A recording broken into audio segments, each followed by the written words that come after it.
Hola y bienvenido. Si estabas buscando información sobre los problemas en el aprendizaje, déjame decirte que llegaste al video indicado. Aquí hablaremos de ellos específicamente sobre la dislexia y la discalculia. Estamos seguros que la información que contiene este video te va a ser de utilidad, ya que te diremos qué son estos trastornos, sus características y los problemas que se presentan dentro del aula. Además, te diremos cuál es la prueba que sirve para poder diagnosticar a niños que tengan estos trastornos. Así como también te enseñaremos y te explicaremos técnicas y estrategias para poder tratarlos. Además, también aquí conocerás los niveles de lectoescritura. Comenzaremos definiendo lo que son los problemas en el aprendizaje.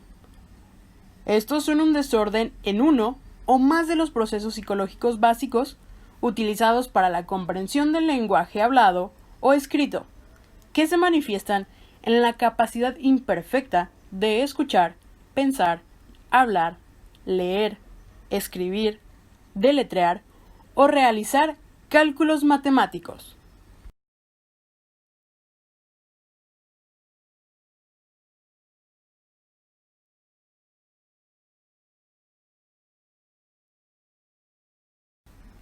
Pero entonces, ¿qué son los trastornos DIS? Esta palabra proviene del griego, que significa difícil. Son trastornos del aprendizaje que sufren 1 de cada 10 niños según expertos en la salud, lo que significa que aproximadamente entre el 6% y el 8% de la población lo padece. En general, las dificultades en el aprendizaje van unidas a varios tipos de aprendizaje escolar. Son problemas de tipo cognitivo, que es aconsejado diagnosticar lo más temprano posible por parte de expertos para posterior a ello seguir a un tratamiento de acompañamiento por distintos especialistas, como pueden ser psicólogos, psicomotricistas, terapeutas, pedagogos u otros expertos. Interesante, ¿no? Bueno, pues ahora que ya tienes información sobre qué son los problemas en el aprendizaje y los llamados trastornos DIS, ahora pasaremos de lleno a hablarte sobre la dislexia. Sí, se te presentará información sobre el qué es y las dificultades que tiene un niño dentro del aula.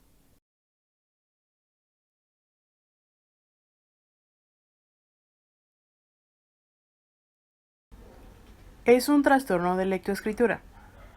Es de carácter persistente y específico, que se da en niños que no necesariamente presentan alguna discapacidad físico, psíquica o sociocultural, y cuyo origen es de una alteración del neurodesarrollo. De igual forma, las personas con dislexia tienen un desarrollo cognitivo normal. Erróneamente, el término se aplica a la dificultad para una correcta escritura. En este caso, el término médico correcto es el de disortografía. En términos más técnicos en psicología y psiquiatría, se define la dislexia como una discrepancia entre el potencial de aprendizaje y el nivel de rendimiento de una persona, sin que exista ningún tipo de problema, ya sea sensorial, físico, motor, ni deficiencia educativa.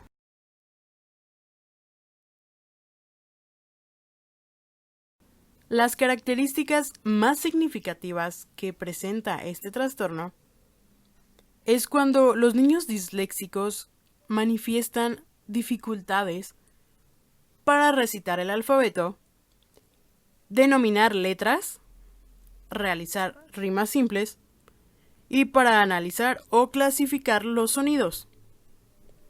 Además, la lectura se caracteriza por las omisiones, sustituciones, distorsiones, inversiones o adiciones, además de lentitud, vacilaciones, problemas de seguimiento visual a la hora de la lectura, y déficit en la comprensión.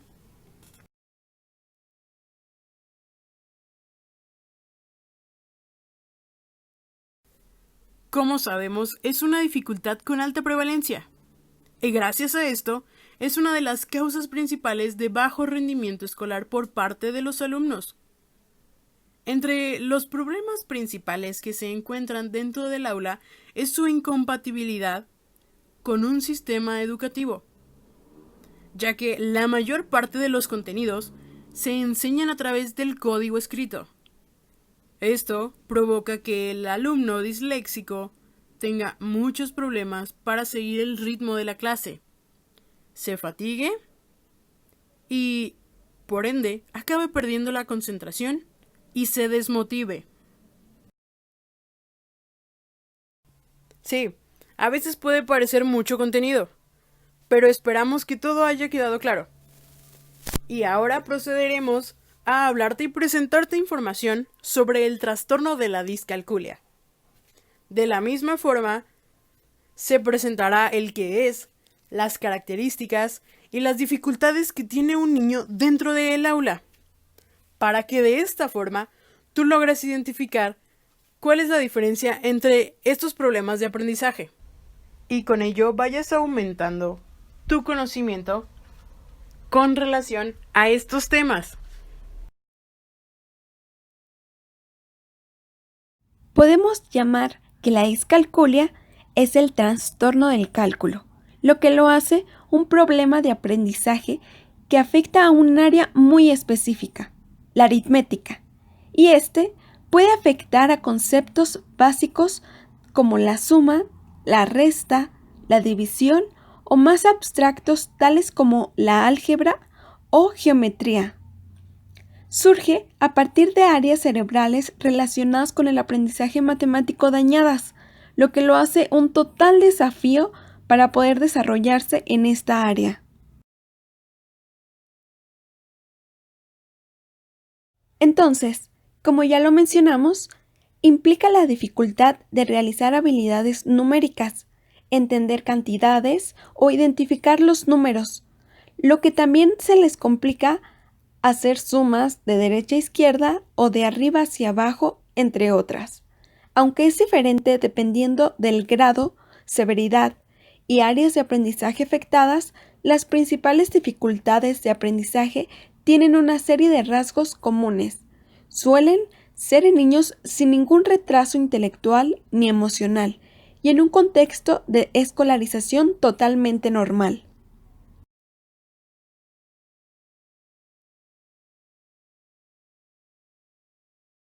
Problemas en el aprendizaje. Uno de ellos sería el obstáculo en actividades cotidianas que requieren destrezas matemáticas básicas.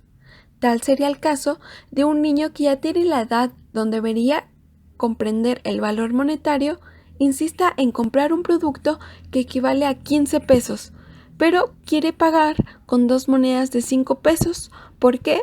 Porque él no entiende que el valor de las monedas que él tiene es menor a lo que cuesta el producto.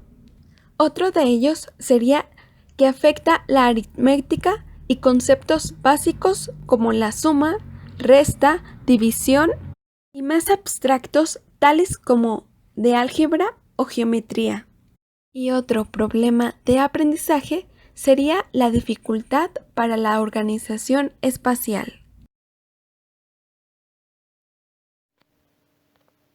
Los niveles de lectoescritura son las distintas fases por las que pasa un niño durante el proceso de aprender a leer y escribir, en donde podemos encontrar el nivel presilábico, que se presenta de los 3 a los 4 años, donde el niño mezcla letras con números, no tiene orden, no conoce letras ni sonido. Nivel silábico de 4 a 5 años, empieza a establecer relación letra y sonido. Si le dan pato, escribe la A y la O. Silábico alfabético de 5 a 6 años, empieza a relacionar letra y sonido en algunas ocasiones, pero aún tiene características del nivel silábico. Alfabético de 6 a 7 años, logra establecer una relación letra y sonido, pero aún con errores ortográficos.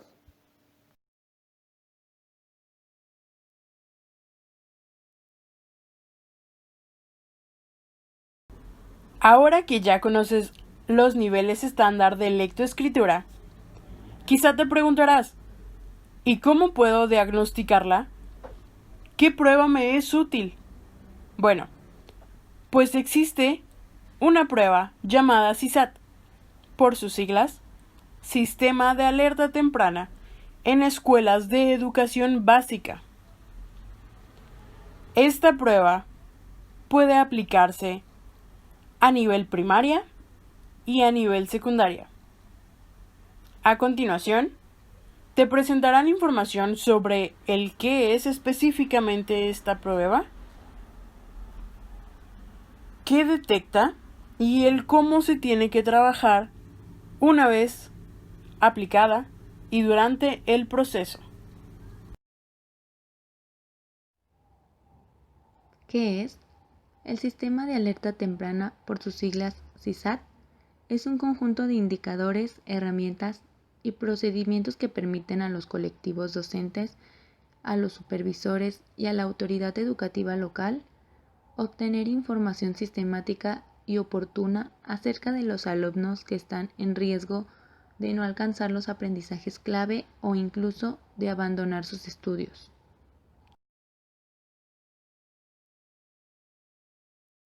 ¿Qué es lo que detecta este examen? Bueno, esto detectará si el alumno requiere de apoyo en las siguientes áreas que son lectura, escritura, cálculo mental. También ayudará al registro de alerta en el reporte de evaluación, demasiadas faltas en un bimestre, que no se involucre en clases, una percepción negativa del sistema escolar. Con todos estos datos, el maestro logrará identificar a los alumnos que estén en la alerta de aprendizaje y ajustará y diseñará iniciativas pedagógicas para abatir el rezago y abandono escolar. Todo esto con el propósito que los colectivos docentes detecten a tiempo a los alumnos en riesgo y se les pueda brindar información sobre la cual puedan decidir e intervenir oportunamente para lograr su permanencia en la escuela. A través del CISAT, Sistema de Alerta Temprana, será posible observar sistemáticamente estos aspectos específicos del desempeño escolar y así atender a tiempo para evitar que los alumnos presenten rezago y estén en riesgo de abandonar la escuela, por lo que su registro metódico se convierte en una tarea fundamental de docentes, directivos y supervisores. A continuación, implementaremos estrategias basándonos en los criterios de diagnóstico del DSM-5. Número 1 es la lectura de palabras imprecisa o lenta y con esfuerzo. Por ejemplo, lee palabras sueltas en voz alta incorrectamente o con lentitud y vacilación. Con frecuencia adivina palabras o dificultad para expresar bien las palabras.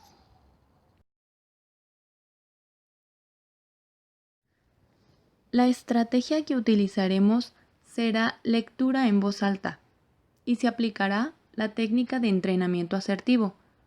Aquí es donde se le indica al niño cómo se expresa y pronuncia correctamente la palabra u oración. Y el niño la tendrá que practicar. Mediante este ensayo y práctica, el niño mejorará la pronunciación y su fluidez de las palabras.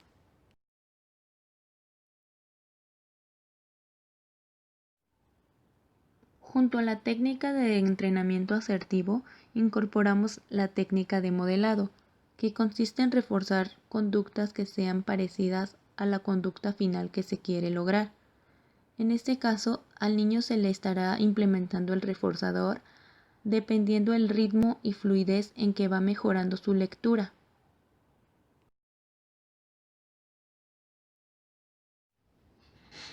También implementaremos la técnica de práctica masiva, que consiste en repetición continua de una conducta hasta convertirla en un hábito. En este caso, a el niño se le seguirá pidiendo que practique la lectura en voz alta hasta que se le fomente el hábito de tener una lectura precisa con ritmo y fluidez. A continuación, seguiremos implementando estrategias basándonos en los criterios de diagnóstico que marca el DSM-5. Número 2. Comprensión. Dificultad para comprender el significado de lo que lee. Por ejemplo, el niño puede leer un texto con precisión, pero no comprender la oración, las relaciones, las inferencias o el sentido profundo de lo que lee.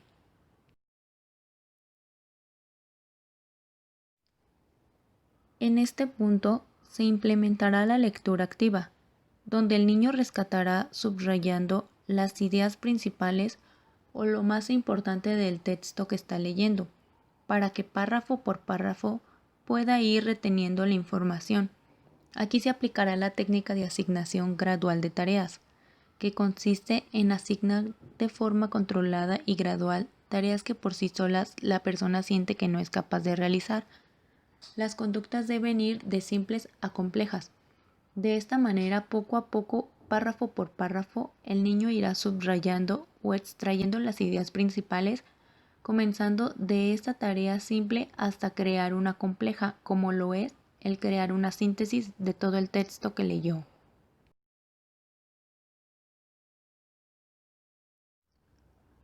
Junto con la técnica de asignación de tareas, vamos a implementar la técnica de encadenamiento. En esta técnica se debe reforzar cada parte de la secuencia de la conducta. Primero se refuerza cada una y después solo refuerzas cuando la secuencia se complete. Aquí es donde se irá reforzando la secuencia de la conducta que queremos rescatar.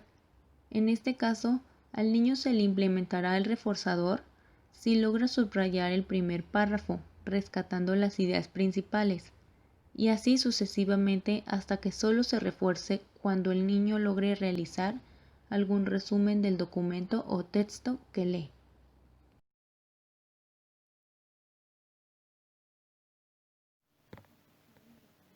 La ortografía es el conjunto de las normas de escritura de una lengua.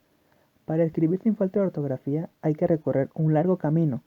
Algunas faltas son normales a determinada edad. Es difícil decir a qué edad se debería poder escribir sin falta de ortografía, pues hay gente que no lo consigue nunca. A continuación se les mencionará un conjunto de técnicas y estrategias para el mejoramiento de la ortografía. La primera estrategia es confeccionar un listado de palabras que te generen un alto nivel de dificultad. Si hay palabras que sabes que te presentan dificultades y que sueles cometer errores al escribirlas, crea una lista. Escribe 10 veces cada una de las palabras de la lista, exactamente como haces o lo hacías en la escuela. Así podrás practicar todas las noches y eliminar las palabras una vez que creas que las tienes completamente dominadas. Esta estrategia se estará trabajando mediante la técnica de práctica masiva. De esta manera el niño aprenderá a asociar las palabras y escribirlas correctamente. Nuestra siguiente estrategia es el trabajo sistemático de la ortografía arbitraria. Recuerda que primero leemos, luego comprendemos y al final aplicamos las reglas de ortografía más importantes o generalizables del grafema. Hacemos tarjetas con las reglas de ortografía y otras con ejemplos de palabras que cumplan con dichas reglas para jugar al memorama. Así se podrá emparejar o para hacer cualquier actividad que se nos ocurra. Esta estrategia se verá respaldada por la técnica de economía de fichas, que permitirá un mayor esfuerzo por parte del individuo, en donde por cada palabra, frase u oración escrita correctamente, recibirá una ficha que podrá ser cambiada por un reforzador al acumular cierta cantidad de palabras escritas correctamente. La escritura, junto a la lectura, son las dos armas más poderosas que podemos dar a los niños para cimentar las bases de su desarrollo cognitivo. La escritura es vital para desarrollar varias aptitudes humanas, como la atención, la concentración, la memoria, la organización y la metodología. La escritura es el precursor del aprendizaje. Poco a poco se suceden las fases del copiado, dictado y por último, da escritura espontánea. A continuación se les mencionarán un conjunto de técnicas y estrategias para el mejoramiento de la escritura.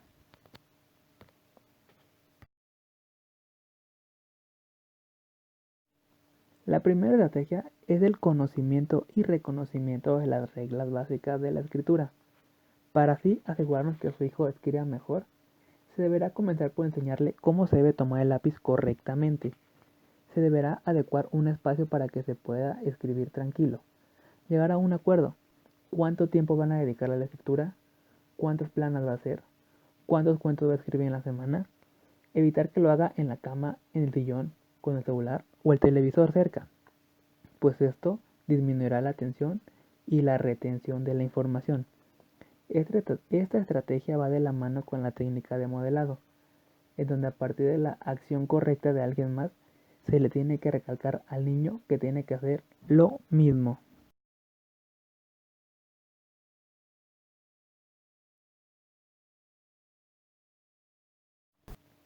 Nuestra segunda estrategia es acompañarlo en el proceso, sentarse con el niño y guiarlo en el proceso de escritura. La motivación es de gran importancia. Puede hacer uso de autoaserciones como el ahora léelo y dime si entiendes. Bien, pero vamos a escribirlo de otra forma para que se lea más claro. ¿Qué quieres decir? Esto va a permitirle al niño aprender a escribir correctamente. Se debe ser constante con este proceso, pues la escritura requiere una práctica diaria. Esta estrategia será acompañada de la técnica coste de respuesta, en donde por cada vez que el niño escriba correctamente una palabra y sea legible, recibirá una recompensa. De lo contrario, si no lo es así, la recompensa tendrá que ser eliminada.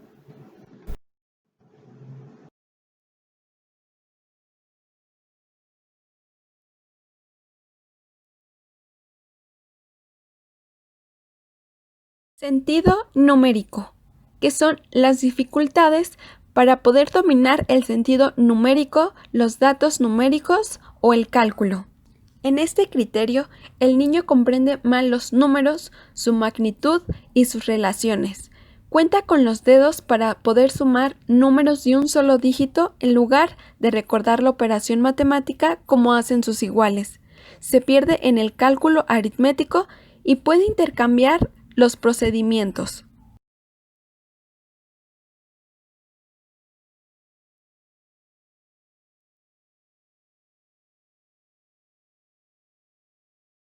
La estrategia que vamos a utilizar va en base a enseñarle al niño las reglas lógico-matemáticas desde una perspectiva más práctica. El niño trabajará a través de la práctica masiva realizando actividades en las cuales él tenga que interactuar con pequeños objetos llamativos visualmente para él, concretos y manipulativos, los cuales tendrá que contabilizar y formar pequeños grupos con los objetos indicados. Cuando el niño logre realizar los grupos indicados, se utilizarán reforzadores para seguir motivando la actitud del menor.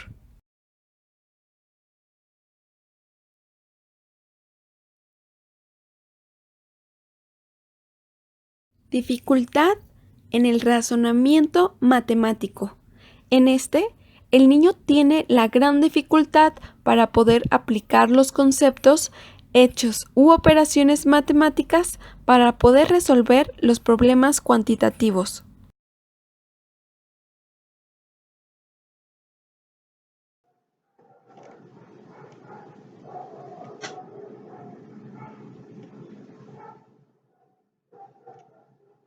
La estrategia que vamos a aplicar en este va en base a enseñar de una manera más intensiva, explícita y práctica sobre el sentido numérico. Una vez el niño logre contabilizar pequeños grupos de objetos, se le presenta junto con el grupo de objetos el número escrito, mostrándole así la asociación que tiene esta cantidad de objetos con el número escrito que representa. Posteriormente, cuando el niño comprenda la asociación de la cantidad con el signo numérico, se le pondrán ejercicios de seriación, en los cuales tendrá que ordenar una serie de números de mayor a menor o viceversa. En ambas estrategias serían utilizados reforzadores para seguir motivando al menor.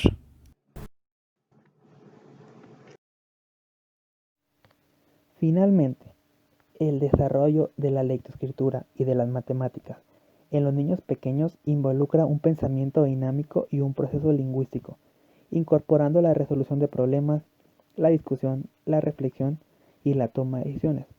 Por lo tanto, las intervenciones probadamente efectivas a niños que puedan estar en riesgo de desarrollar trastornos del aprendizaje deberían enfocarse en un aprendizaje multidimensional, la resolución de interrogatorias sobre los enfoques óptimos de enseñanza de lectoescritura y matemáticas a los niños que están en riesgo es más que una pregunta académica, ya que tiene ramificaciones a nivel nacional e internacional.